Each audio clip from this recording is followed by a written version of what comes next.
ਗगन ਦਮਾਮਾ ਬਾਜਿਓ ਪਰਿਓ ਨਿਸ਼ਾਨੈ ਘਾਉ। खेत जो मांडियो सूरमा अब जूझन का दाव। परम सन्मानयोग गुरु प्यारी गुरु सवारी साध संगत जी वਡਭਾਗੇ हाँ जो मालिक जी की दया रहमत दा सदका वडमुੱਲੇ इतिहास ਦੇ ਨਾਲ ਸਾਂਝ ਪਾਉਣ ਦਾ ਸੁਭਾਗ ਸਮਾਂ ਪ੍ਰਾਪਤ ਹੋ ਰਿਹਾ ਹੈ। ਵਡਭਾਗੇ ਹੋ ਆਪ ਜੀ ਜੋ ਸਤਿਗੁਰਾਂ ਦੇ ਪਾਵਨ ਇਤਿਹਾਸ ਅਮੀਰ ਵਿਰਸੇ ਦੇ ਨਾਲ ਜੁੜ ਰਹੇ ਹੋ। ਆਓ ਵਿਚਾਰਾਂ ਦੀ ਆਰੰਭਤਾ ਤੋਂ ਪਹਿਲਾਂ ਗੁਰਫਤਿਹ ਦੇ ਨਾਲ ਸਾਂਝ ਬਣਾਈਏ। ਬੜੇ ਪਿਆਰ ਅਤੇ ਅਦਬ ਸਹਿਤ ਆਖੋ ਜੀ ਵਾਹਿਗੁਰੂ ਜੀ ਕਾ ਖਾਲਸਾ ਵਾਹਿਗੁਰੂ ਜੀ ਕੀ ਫਤਿਹ। ਧੰਨ ਗੁਰੂ ਨਾਨਕ ਸਾਹਿਬ ਮਹਾਰਾਜ ਜਿਨ੍ਹਾਂ ਨੇ ਸਾਡੇ ਉੱਤੇ ਰਹਿਮਤ ਕਰਕੇ ਪਾਵਨ ਸਿਧਾਂਤ ਬਖਸ਼ਿਸ਼ ਕੀਤਾ, ਪਾਵਨ ਬਾਣੀ ਦੀ ਦਾਤ ਸਾਨੂੰ ਬਖਸ਼ਿਸ਼ ਕੀਤੀ ਹੈ। ਇੱਕ ਵੱਖਰਾ ਜਿਹੜਾ ਫਲਸਫਾ ਹੈ ਉਹ ਸਾਨੂੰ ਰਹਿਮਤ ਕਰਕੇ ਮੇਰੇ ਦਾਤਾ ਜੀ ਨੇ ਬਖਸ਼ਿਆ। ਉਹ ਵੱਖਰਾ ਫਲਸਫਾ ਇਹ ਸੀ, ਮੇਰੇ ਮਾਲਕ ਨੇ ਜਿੱਥੇ ਸੰਸਾਰ ਦੇ ਅੰਦਰ ਊਣਤਾਈਆਂ ਸਨ, ਜਿੱਥੇ ਧਰਮ ਦੇ ਆਗੂ ਗਲਤ ਪਾਸੇ ਜਾ ਰਹੇ ਸੀ, ਉੱਥੇ ਮੇਰੇ ਦਾਤੇ ਨੇ ਰਾਜਨੀਤਿਕ ਆਗੂਆਂ ਨੂੰ ਵੀ ਉਵੇਂ ਹੀ ਸਮਝਾਇਆ। ਇੱਕ ਗੱਲ ਸਮਝ ਲਈਏ, ਜੇਕਰ ਅਸੀਂ ਗੁਰਬਾਣੀ ਨੂੰ ਧਿਆਨ ਦੇ ਨਾਲ ਵਿਚਾਰ ਲਵਾਂਗੇ, ਇਹਦੇ ਨਾਲ ਸਾਡਾ ਰਾਜਨੀਤਿਕ ਪੱਖ ਵੀ ਬਹੁਤ ਉੱਚੇ ਪੱਧਰ ਦਾ ਹੋ ਸਕਦਾ ਹੈ, ਸਮਾਜਿਕ ਪੱਖ ਵੀ ਤੇ ਧਾਰਮਿਕ ਪੱਖ ਵੀ। ਕੋਈ ਐਸੀ ਕੜੀ ਨਹੀਂ ਹੈ ਜਿਹੜੀ ਗੁਰੂ ਕੀ ਬਾਣੀ ਨੂੰ ਪੜ੍ਹ ਕਰਕੇ ਸਾਡੀ ਅਧੂਰੀ ਰਹਿ ਜਾਵੇ। ਕਬੀਰ ਸਾਹਿਬ ਕਹਿੰਦੇ ਨੇ, ਕਬੀਰ ਸਾਚਾ ਸਤਿਗੁਰ ਕਿਆ ਕਰੈ ਜਾਓ ਸਿੱਖਾਂ ਮੈਂ ਚੂਕ। ਸੱਚਾ ਸਤਿਗੁਰ ਕੀ ਕਰੇਗਾ ਜੇ ਸਾਡੇ ਵਿੱਚ ਊਣਤਾਈਆਂ ਨੇ? ਜੇ ਮੇਰੇ ਵਿੱਚ ਊਣਤਾਈ ਹੈ ਤੇ ਇਹਦੇ ਵਿੱਚ ਮੇਰੇ ਗੁਰੂ ਦਾ ਦੋਸ਼ ਨਹੀਂ ਹੈ। ਪਰ ਗੱਲ ਇਹ ਹੈ ਨਾ, ਊਣਤਾਈ ਮੇਰੀ ਹੈ, ਪਰ ਮੇਰਾ ਪਹਿਰਾਵਾ, ਮੇਰੀ ਦਿੱਖ, ਮੇਰੇ ਇਹ ਕਹਿਣ ਦੇ ਨਾਲ ਵੀ ਮੈਂ ਸਿੱਖ ਹਾਂ, ਦੋਸ਼ ਜਾ ਕੇ ਗੁਰੂ ਨੂੰ ਵੀ ਲੱਗਦਾ। ਗੁਰੂ ਕਾ ਸਿੱਖ ਇਦਾਂ ਕਰਦਾ ਹੈ, ਅੱਜ ਲੱਗਦੇ ਆ ਨਾ ਦੋਸ਼। ਇਹ ਇਸੇ ਕਰਕੇ ਲੱਗਦੇ ਨੇ ਕਿਉਂਕਿ ਇਹ ਕਾਰਨ ਹੈ ਵੀ ਮੈਂ ਆਪ ਊਣਾ ਹੋ ਗਿਆ, ਮੈਂ ਗੁਰੂ ਦੀ ਵਿਚਾਰਧਾਰਾ ਨੂੰ ਛੱਡ ਦਿੱਤਾ, ਇਸ ਕਰਕੇ ਦੋਸ਼ ਮੇਰੇ ਗੁਰੂ ਨੂੰ ਲੱਗਦਾ ਹੈ। ਯਾਦ ਰੱਖਿਆ, ਜੇ ਉਹਨਾਂ ਦੇ ਇਤਿਹਾਸ ਦੇ ਨਾਲ ਸਾਂਝ ਪਾ ਰਹੇ ਆ, ਜਿਨ੍ਹਾਂ ਨੇ ਆਪਣਾ ਆਪ ਦਾਅ ਤੇ ਲਾ ਦਿੱਤਾ, ਆਪਣੇ ਆਪ ਨੂੰ ਖਤਮ ਕਰਵਾ ਲਿਆ, ਸ਼ਹਾਦਤਾਂ ਦੇ ਜਾਮ ਪੀ ਗਏ, ਪਰ ਇਦਾਂ ਦਾ ਸਮਾਂ ਕੋਈ ਨਹੀਂ ਆਇਆ ਕਿ ਉਹਨਾਂ ਨੇ ਗੁਰੂ ਦੀ ਮੱਤ ਨੂੰ ਛੱਡਿਆ। ਇਹ ਨਹੀਂ ਆ ਸਕਦਾ। ਸਤਿਗੁਰਾਂ ਨੇ ਸਮਝਾਇਆ ਸੀ ਨਾ, ਗੁਰ ਸਿੱਖ ਮੀਤ ਚਲੋ ਗੁਰ ਚਾਲੀ, ਜੋ ਗੁਰ ਕਹੈ ਸੋਈ ਭਲ ਮਾਨੋ, ਹਰ ਹਰ ਕਥਾ ਨਿਰਾਲੀ। ਆਹੀ ਸੀ ਨਾ ਮੇਰੇ ਬਾਬੇ ਦਾ ਸਿਧਾਂਤ। ਇਹੀ ਹੈ ਨਾ ਕਿ ਗੁਰੂ ਕੀ ਬਾਣੀ ਨੂੰ ਆਪਣੇ ਜੀਵਨ ਦਾ ਆਧਾਰ ਬਣਾ। ਅਸੀਂ ਬਾਬੇ ਦੀ ਬਾਣੀ ਨੂੰ ਆਪਣੇ ਜੀਵਨ ਦਾ ਆਧਾਰ ਬਣਾਉਣਾ ਹੈ ਭਾਈ। ਅਸੀਂ ਜਿੰਨਾ ਚਿਰ ਤੱਕ ਬਾਬੇ ਦੀ ਬਾਣੀ ਨੂੰ ਆਪਣੇ ਜੀਵਨ ਦਾ ਆਧਾਰ ਨਹੀਂ ਬਣਾਉਂਦੇ, ਉਹਨਾਂ ਚਿਰ ਤੱਕ ਕਦੇ ਇਦਾਂ ਨਹੀਂ ਹੋ ਸਕਦਾ ਕਿ ਸਾਡਾ ਜੀਵਨ ਸੁਖਾਲਾ ਹੋ ਜਾਵੇ। ਕਿਉਂਕਿ ਸੁੱਖ ਸਾਰੇ ਬਾਬੇ ਦੀ ਬਾਣੀ ਦੇ ਵਿੱਚ ਨੇ। ਸਾਰੇ ਸੁੱਖ ਗੁਰੂ ਕੀ ਬਾਣੀ ਦੇ ਅੰਦਰ ਨੇ। ਸੁੱਖ ਲੱਭਣੇ ਪੈਣਗੇ, ਸੁੱਖ ਮਾਣਨੇ ਪੈਣਗੇ, ਔਰ ਸੁੱਖ ਮਾਣਨ ਲੱਗਿਆਂ ਫਿਰ ਬਾਹਰ ਦੀਆਂ ਚੀਜ਼ਾਂ ਦੀ ਲੋੜ ਨਹੀਂ, ਫਿਰ ਬਾਹਰ ਦੇ ਪਦਾਰਥਾਂ ਦੀ ਲੋੜ ਨਹੀਂ ਪੈਗੀ। ਸੁੱਖ ਅੰਦਰੋਂ ਆਏਗਾ, ਹਿਰਦੇ ਦੇ ਅੰਦਰੋਂ ਆਨੰਦ ਪੈਦਾ ਹੋ ਜਾਏਗਾ। ਘੱਲੂਘਾਰੇ ਦਾ ਇਤਿਹਾਸ ਆਪ ਜੀਆਂ ਦੇ ਨਾਲ ਪਹਿਲਾਂ ਵੀ ਪਾਰਟਾਂ ਦੇ ਵਿੱਚ, ਹਿੱਸਿਆਂ ਦੇ ਵਿੱਚ ਸਾਂਝਾ ਕੀਤਾ। ਆਓ ਅੱਜ ਫੇਰ ਇੱਕ ਲੜੀ ਰੂਪ ਦੇ ਵਿੱਚ ਆਪ ਜੀ ਦੇ ਨਾਲ ਉਹ ਇਤਿਹਾਸ ਸਾਂਝਾ ਕਰਨਾ ਹੈ। ਜਦੋਂ ਜਸਪਤ ਰਾਏ ਦੀ ਮੌਤ ਭਾਈ ਨਿਬਾਹੂ ਸਿੰਘ ਦੇ ਹੱਥੋਂ ਹੋ ਗਈ, ਉਹਨਾਂ ਨੇ ਉਹਨੂੰ ਇਸ ਜਹਾਨੋਂ ਪਾਰ ਬੁਲਾ ਦਿੱਤਾ। ਹੁਣ ਉਹਨਾਂ ਦਾ ਨਾਂ ਜਿਵੇਂ ਦਾ ਏ ਨਿਬਾਹੂ ਸਿੰਘ, ਨਿਭਾਉਣ ਵਾਲਾ, ਜਿਹਨੇ ਆਪਣੇ ਗੁਰੂ ਦੇ ਨਾਲ ਆਪਣੀ ਪ੍ਰੀਤ ਨਿਭਾਈ ਹੈ, ਜਿਹਨੇ ਗੁਰੂ ਦੇ ਨਾਲ ਇਹ ਵਾਅਦਾ ਕੀਤਾ ਸੀ ਨਾ ਕਿ ਮੇਰੇ ਮਾਲਕ ਜੀਓ, ਮੇਰਾ ਸਮਾਂ ਹੈ, ਮੇਰਾ ਸਿਧਾਂਤ ਤੁਸਾਂ ਨੇ ਮੈਨੂੰ ਇਹ ਬਖਸ਼ਿਆ ਹੈ ਕਿ ਭੈ ਕਾਹੂ ਕਉ ਦੇ ਤਨੈ ਨਹਿ ਪੈ ਮਾਨਤ ਆਨ। ਨਾ ਭੈ ਮੰਨਦੇ ਆ ਤੇ ਨਾ ਸਤਿਗੁਰੂ ਜੀ ਕਿਸੇ ਨੂੰ ਡਰਾਵਾਂਗੇ, ਤੇ ਜੇ ਲੋੜ ਪਈ ਤੇ ਮੈਦਾਨੇ ਜੰਗ 'ਚ ਵੀ ਉਤਰਾਂਗੇ। ਗगन ਦਮਾਮਾ ਬਾਜਿਓ ਪਰਿਓ ਨਿਸ਼ਾਨੈ ਘਾਓ। खेत जो मांडियो सूरमा अब जूझन को दाओ। समा कैसा है, भुखे आ 3 दिन तो कोई गल नहीं, सतगुरु थके आ कोई गल नहीं, चंगे हथियार नहीं आ कोल कोई गल नहीं, पर एक गल जरूर है, अब तो जरै मरै सिद्ध पाइया लीनो हाथ संदौरा। हुण तां जो भी हो जाए, समा किदां दा भी बने आवे, हुण तां मैदाने जंग दे अंदर जूझना है। सिख ने अपनी जिंदगी के दोवें पक्ष बराबर लैके चलने ने। पहला पक्ष है गुरबाणी नूं जीवन का आधार बनाउणा, ते दूजा पक्ष है उस पढ़ी हुई गुरबाणी विचार दा अपने जीवन के अंदर लागू करना। ये दोवें पक्ष बहुत जरूरी ने। इत्थे साडी कमजोरी है, जां ते असीं गुरबाणी नूं विचारते ही नहीं आ, जां असीं पढ़ते ही नहीं है, ते जां फिर इदां हो जाता है असीं पढ़ के मनदे कोई नहीं। मल कहंदे सी पढ़िया नहीं भेद बुझिया पावना। कला पढ़न दे नाल नहीं, बुझना भी पएगा, मनना भी पएगा। जिस दिन मन लवांगे उस दिन आनंद आ जाएगा। वो गुरु के प्यारे ने जिस दिन जसपत राय नूं इस जहानों पार बुलाया, यह सुनेहा लखपत राय दे कोल पहुंचिया। लखपत राय ने उसे वेले ये सौं खा लई, यही आ खान दे पैरां दे विच पग रख के भी ये पग मैं उदण सिर ते रखांगा जिस दिन मैं सिखां दा खुरा खोज खत्म कर देवांगा। हुण ये सौं खा के लखपत राय तुरिया। उन्हें 10 मार्च 1746 नूं 1000 तो वध शाही किले दे पिछे नकास चौक दे उत्ते 1000 तो वध सिखां नूं शहीद कर दिता, जिन्हां दे विचों बसोली ते होर पहाड़ी राजिਆਂ ਵੱਲੋਂ भेजे हुए सिख भी सन।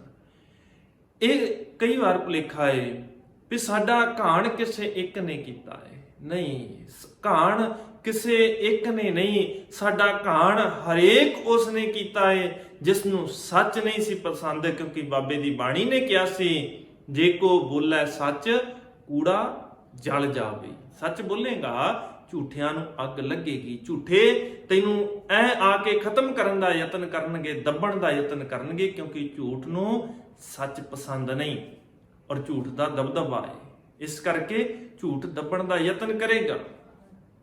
लखपत राय ने सारा जोर लाया खत्म करन दा सिखां नूं, ते सिख जिन्हां दे कोल कुछ भी नहीं है, कोई खास हथियार नहीं है, कोई कपड़े नहीं है, खाण नूं कुछ नहीं, भुखण भाणे ने और ऐसे प्यार दे विच ने, बस ऐसे गुरु के प्यार दे विच ने, सारा कुछ भुली बैठे ने। चेता है ते एक गुरु का सिद्धांत, गुरु की विचार।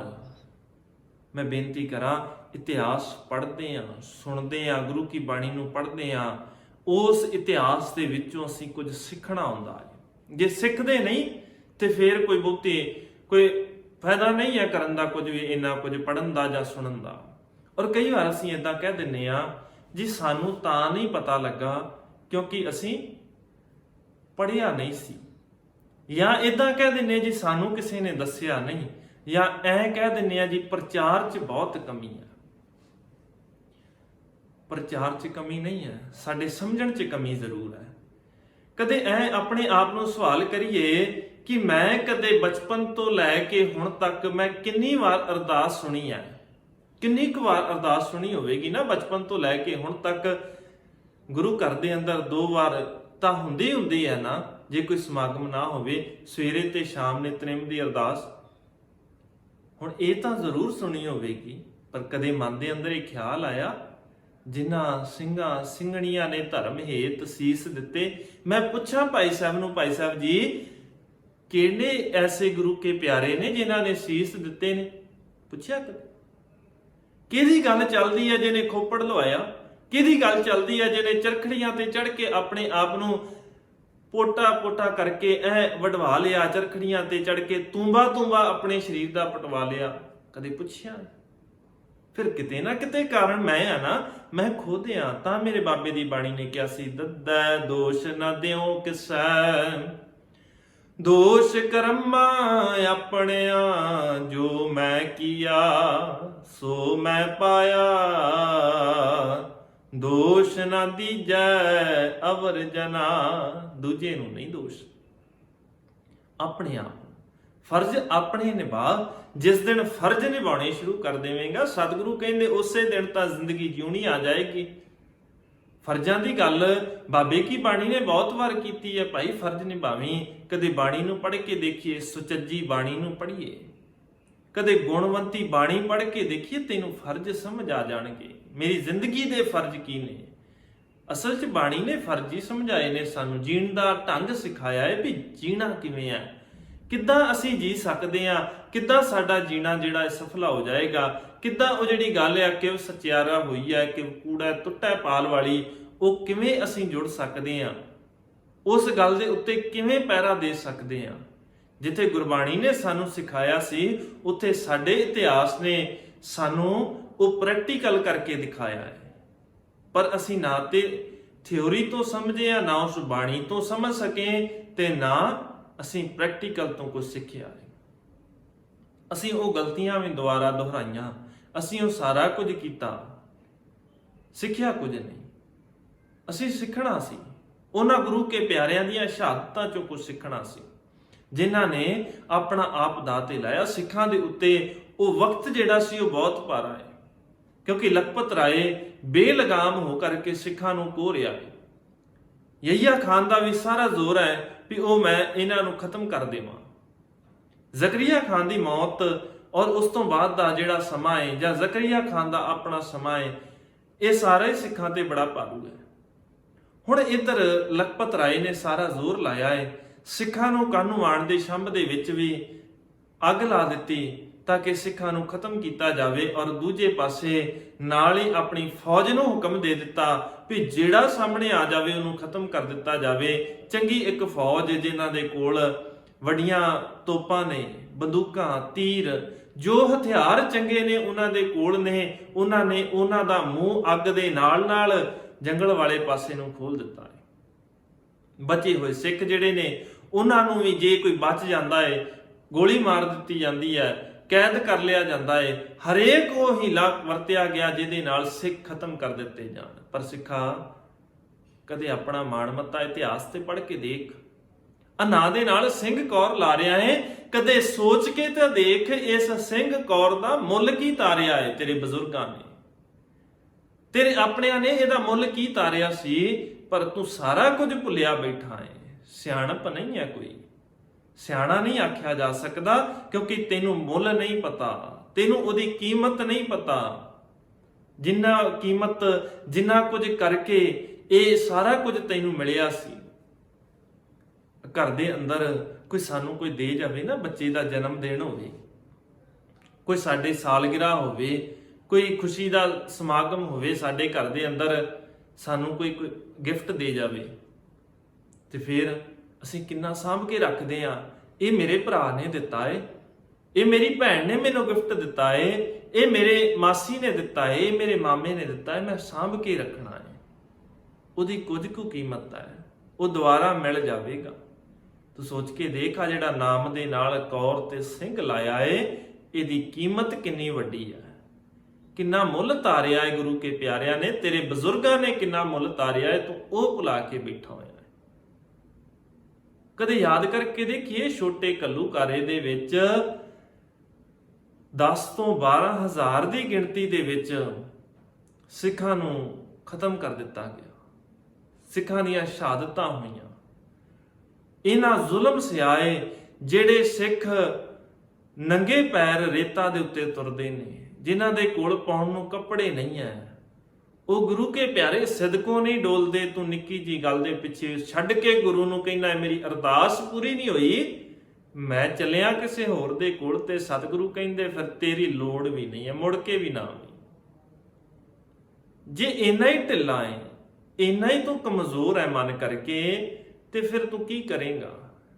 ਤੈਨੂੰ ਜੇ ਚੇਤਾ ਹੀ ਕੁਝ ਨਹੀਂ, ਆਪਣਾ ਹੀ ਚੇਤਾ ਨਹੀਂ, ਆਪਣੇ ਪਿਆਰਿਆਂ ਦਾ ਚੇਤਾ ਨਹੀਂ, ਗੁਰੂ ਦਾ ਚੇਤਾ ਭੁਲਾ ਕੇ ਤੂੰ ਤੁਰਿਆ ਫਿਰਦਾ। ਮੇਰੇ ਬਾਬੇ ਦੀ ਬਾਣੀ ਨੇ ਸਾਨੂੰ ਸਮਝਾਇਆ ਸੀ ਵੀ ਇੱਕ ਗੁਰੂ ਦੇ ਲੜ ਲੱਗ ਜਾਵੀਂ, ਸਤਿਗੁਰੂ ਦੇ ਲੜ ਲੱਗ ਜਾਵੀਂ, ਉਹ ਅਕਾਲ ਪੁਰਖ ਸਾਰੀਆਂ ਦਾਤਾਂ ਦੇਣ ਵਾਲਾ ਹੈ। ਔਰ ਇੰਨਾ ਕੁਝ ਸਿਆ ਹੈ ਤੇਰੇ ਬਜ਼ੁਰਗਾਂ ਨੇ। ਕਦੇ ਕੌਮ ਦਾ ਇਤਿਹਾਸ ਪੜ੍ਹ ਕੇ ਦੇਖੀ, ਕਦੇ ਫਰਜ਼ਾਂ ਨੂੰ ਸਮਝੀਏ ਨਾ, ਤੇ ਬੜੇ ਸੋਹਣੇ ਲਫ਼ਜ਼ ਵਰਤੇ ਨੇ। ਬੜੇ ਸੋਹਣੇ ਲਫ਼ਜ਼ ਨੇ ਵੀ ਜਦੋਂ ਸਾਡੇ ਫਰਜ਼ਾਂ ਦੀ ਗੱਲ ਆਵੇ ਅਸੀਂ ਕਹਿੰਦੇ ਆ ਨਾ ਬੱਚਿਆਂ ਨੂੰ ਵੀ ਪੁੱਤ ਟੀਵੀ ਲਾ, ਆਹ ਪ੍ਰੋਗਰਾਮ ਆਉਣ ਵਾਲਾ ਹੈ, ਆਹ ਪ੍ਰੋਗਰਾਮ ਆਉਣ ਵਾਲਾ ਹੈ, ਟੀਵੀ ਲਾ। ਪਰ ਕਦੇ ਇਹ ਕਿਹਾ ਜੇ ਪੁੱਤ ਸਮਾਂ ਹੋ ਗਿਆ ਸੋਦਰ ਦੀ ਬਾਣੀ ਪੜ੍ਹਨੀ ਆ? ਕਦੇ ਇਹ ਕਿਹਾ ਜੇ ਪੁੱਤ ਸਮਾਂ ਹੋ ਗਿਆ ਜਪਜੀ ਦੀ ਬਾਣੀ ਪੜ੍ਹਨੀ ਆ? ਇਹ ਜ਼ਰੂਰੀ ਸੀ। ਸਤਿਗੁਰੂ ਸਿਧਾਂਤ ਬਖਸ਼ਦੇ ਨੇ ਸਾਨੂੰ, ਗੱਲਾਂ ਕਰਿਆ ਕਰ ਤੂੰ ਰੱਬ ਜੀ ਦੀਆਂ। ਗੁਰੂ ਕੇ ਪਿਆਰਿਆਂ ਨੇ ਸਾਨੂੰ ਇਹ ਸਿਧਾਂਤ ਬਖਸ਼ਿਆ ਏ, ਸਿੱਖ ਸਿੱਖਣੀ ਮਿਲ ਬਹਿ।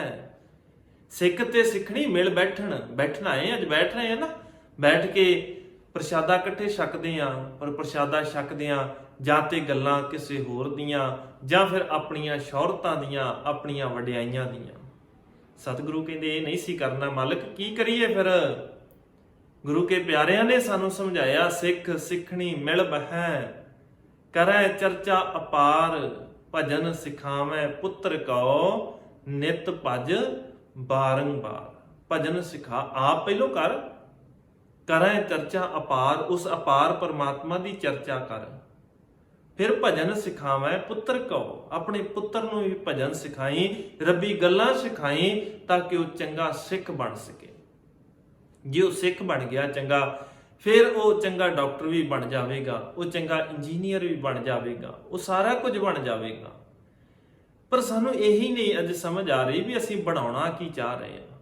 ਅਸੀਂ ਬੱਚਿਆਂ ਨੂੰ ਇੱਕ ਮਸ਼ੀਨ ਬਣਾਉਣਾ ਚਾਹ ਰਹੇ ਹਾਂ, ਔਰ ਉਹਦਾ ਕਾਰਨ ਹੈ ਅਸੀਂ ਗੁਰੂ ਕੀ ਬਾਣੀ ਤੋਂ ਟੁੱਟ ਚੁੱਕੇ ਹਾਂ, ਗੁਰੂ ਕੇ ਸਿਧਾਂਤ ਤੋਂ ਟੁੱਟ ਚੁੱਕੇ ਹਾਂ। ਜਿਸ ਦਿਨ ਗੁਰੂ ਕੇ ਸਿਧਾਂਤ ਨੂੰ ਮੰਨ ਕਰਕੇ, ਬਾਣੀ ਤੇ ਪਹਿਰਾ ਦੇ ਕਰਕੇ, ਬਾਣੀ ਨੂੰ ਆਪਣੇ ਜੀਵਨ ਦਾ ਆਧਾਰ ਬਣਾ ਕੇ ਜੀਣਾ ਸ਼ੁਰੂ ਕਰ ਦਿੱਤਾ, ਉਸ ਦਿਨ ਅਸੀਂ ਆਪਣੀ ਜ਼ਿੰਦਗੀ ਨੂੰ ਮਾਣ ਸਕਦੇ ਹਾਂ।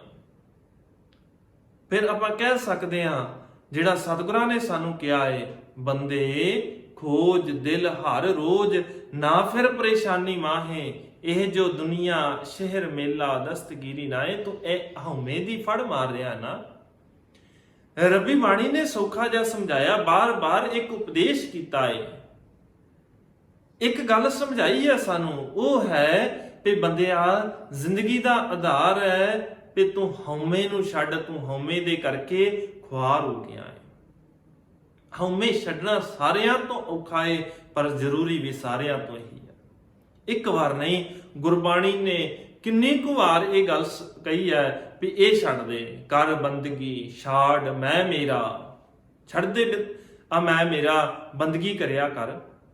ਇਹ ਹੰਕਾਰ ਤੈਨੂੰ ਤੰਗ ਕਰੇਗਾ, ਇਹ ਹੰਕਾਰ ਦੇ ਕਰਕੇ ਰੋਗ ਪੈਦਾ ਹੋਣਗੇ। ਹਉਮੈ ਦੀਰਘ ਰੋਗ ਹੈ, ਇਹ ਰੋਗ ਹੈ ਬਹੁਤ ਵੱਡਾ, ਇਹ ਤੈਨੂੰ ਤੰਗ ਕਰੇਗਾ। ਪਰ ਤੂੰ ਕੱਚੀਆਂ ਚੀਜ਼ਾਂ ਦੇ ਵਿੱਚੋਂ ਲੱਭਦਾ ਫਿਰਦਾ ਹੈ, ਸੁੱਖ ਮਾਣਦਾ ਹੈ ਇਹਨਾਂ ਬਾਹਰ ਦੀਆਂ ਚੀਜ਼ਾਂ ਚੋਂ।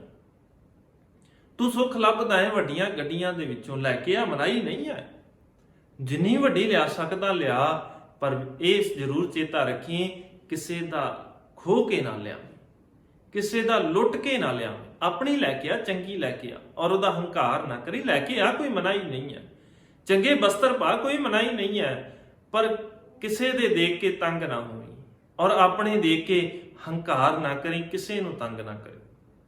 ਹਾਂ, ਤੈਨੂੰ ਦੇਖ ਕੇ ਹੋ ਸਕਦਾ ਕਈਆਂ ਦੀ ਪ੍ਰਵਰਤੀ ਹੁੰਦੀ ਤੰਗ ਹੋਣ ਦੀ, ਹੋਈ ਜਾਣ ਦੇ, ਪਰ ਆਪ ਨਾ ਤੰਗ ਹੋਈ। ਆਪਣੇ ਤੇਰੇ ਮਨ ਦੇ ਵਿੱਚ ਇਹ ਨਹੀਂ ਆਉਣਾ ਚਾਹੀਦਾ ਮੈਂ ਬਹੁਤ ਸੋਹਣਾ ਪਾਇਆ। ਬਸ ਆ ਹੰਕਾਰੀ ਬਿਰਤੀ ਛੱਡ ਦੇ, ਹੰਕਾਰ ਨਾ ਕਰੀ। ਮਾਲਕ ਕਹਿੰਦੇ ਨੇ ਇਹ ਸੁਭਾਅ ਛੱਡ ਦੇਵੀਂ, ਉਹ ਪਹਿਰਾਵਾ ਨਾ ਪਾਵੀਂ। ਬਾਬਾ ਹੋਰ ਪਹਿਨਣ ਖੁਸ਼ੀ ਖੁਆਰ, ਜਿਤ ਪਹਿੰਦੇ ਤਨ ਪੀੜੀ ਐ, ਮਨ ਮਹਿ ਚਲੈ ਵਿਕਾਰ, ਉਹ ਨਾ ਪਾਇਆ ਕਰ। ਇਦਾਂ ਬਾਬੇ ਦੀ ਬਾਣੀ ਨੂੰ ਆਪਣੇ ਜੀਵਨ ਦਾ ਆਧਾਰ ਬਣਾਈਏ, ਬਾਬੇ ਦੀ ਬਾਣੀ ਨੂੰ ਆਪਣੇ ਜੀਵਨ ਦੇ ਅੰਦਰ ਐ ਟਿਕਾ ਲਈਏ ਤਾਂ ਕਿ ਸੁੱਖ ਆ ਜਾਏ, ਆਨੰਦ ਆ ਜਾਏ।